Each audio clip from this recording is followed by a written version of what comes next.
Right when we walked in, Jamie has apparently been down some rabbit holes. Deep rabbit holes. Yeah. And what is who doesn't go down a rabbit hole? Who doesn't? Nobody that I like talking to. So here's the name of the thing. I think I stumbled across this video somewhere else, but here's a website. Grays, frogs, and a reptilian on video. MUFON case 142206. Video taken from inside a UFO. And this is from alienarchivist.substack.com. So you know it's legit. What is this?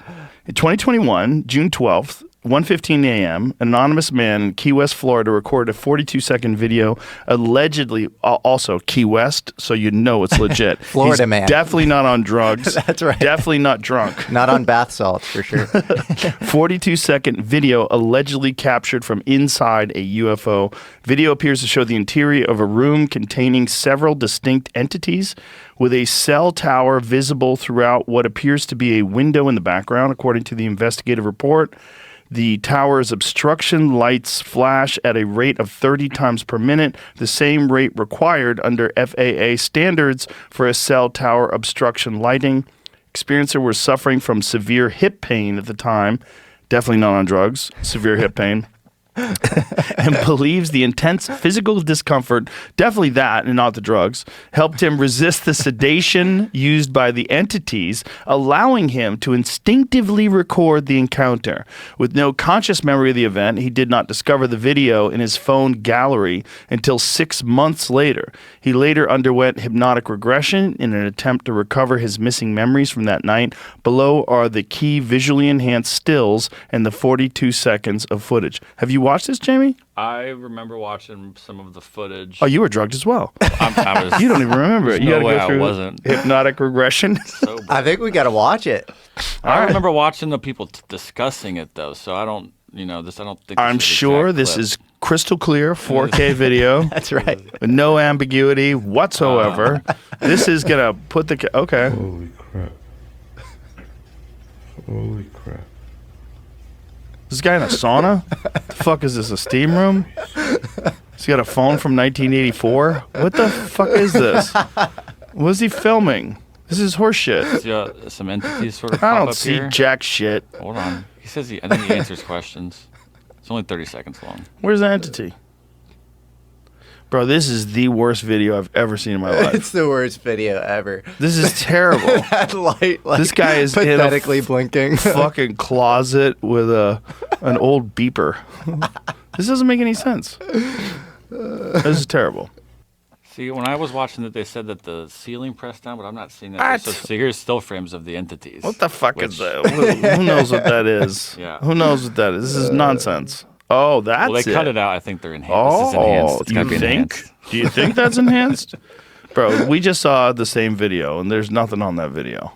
Oh, that's what it looks like. That's the drawing. Oh, that's what it looks like. Well, that's better. See, that's why I was So before there's frogs and a reptile in a fucking lab coat. Why is the reptile wearing a kimono? to save myself here. Look at the reptile's wearing a gi. He's about to do some reptile jujitsu. I said when I heard the frogs were part of this, I thought it was bullshit. It looks like the fucking reptile man's about to get a massage. It's like the Sensei T-Rex in the corner there. This is so weird. This is a fucking nonsense bullshit. This is the problem with the whole UFO world, and you do a fantastic job of navigating it. And I should just tell everybody, if they haven't seen you before, American Alchemy, best by far channel on YouTube when it comes to UFO discussions. You're the most balanced, the most reasonable, but also open-minded, and you're willing to talk to everybody. All the whistleblowers and former this and former that and staffers, and this guy's got this fucking piece of evidence, and you talk to everybody. I do talk to everybody, and thank you, Joe. That means the world to me. And I've definitely gotten things wrong. I should say that it's a very treacherous landscape to navigate, yeah, it's really hard to gain any kind of, if there's a signal to noise ratio, it's hard to get signal. Yeah, there's a lot of noise, and this is the problem. Is I think a lot of that noise is engineered.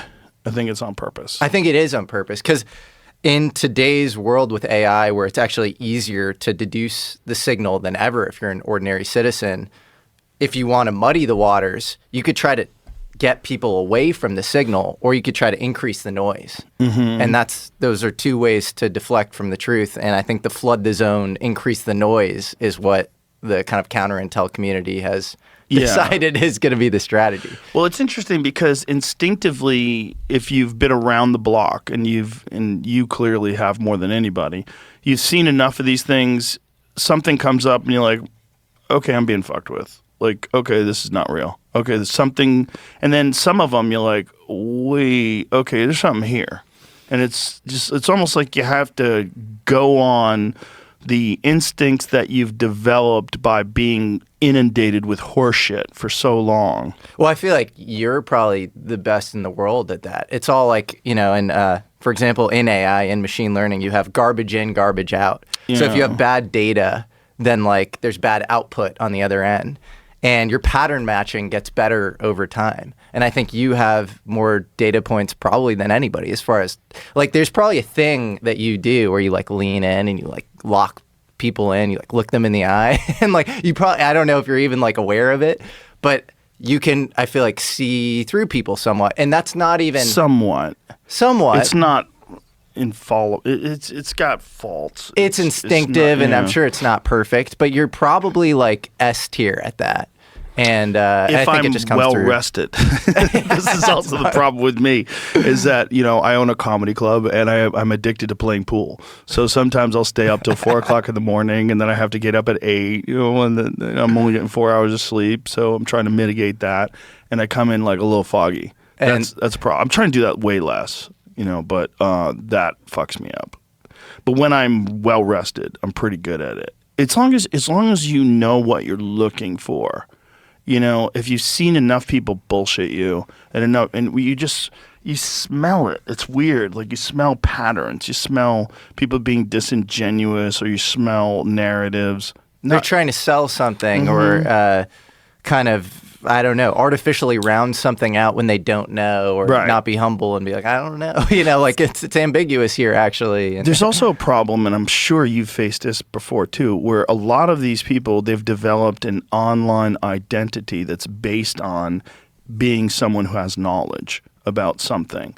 And so they're carrying this with them. So you're not even getting a whole person. You get a person that's wrapped in this cloak of I'm a guy with UFO knowledge, or I'm a guy with, fill in the blanks, simulation theory knowledge, or like whatever it is. It's like they're assured in their whatever this narrative is that they're projecting. It becomes a shtick over time. It becomes this low level sort of like, I'm this automaton and I'm going around on the circuit and I'm saying the same thing over and over again. Yeah, like a politician. Like a politician. And that's why I love thinkers in the UFO space like Jacques Vallée. He's the best. He's the best because he's nuanced. And he says you can't take what happened to you at face value. So who knows? Maybe somewhere out there somebody did get abducted and see a frog and gray hybrid alien being, or a combo of them on ships.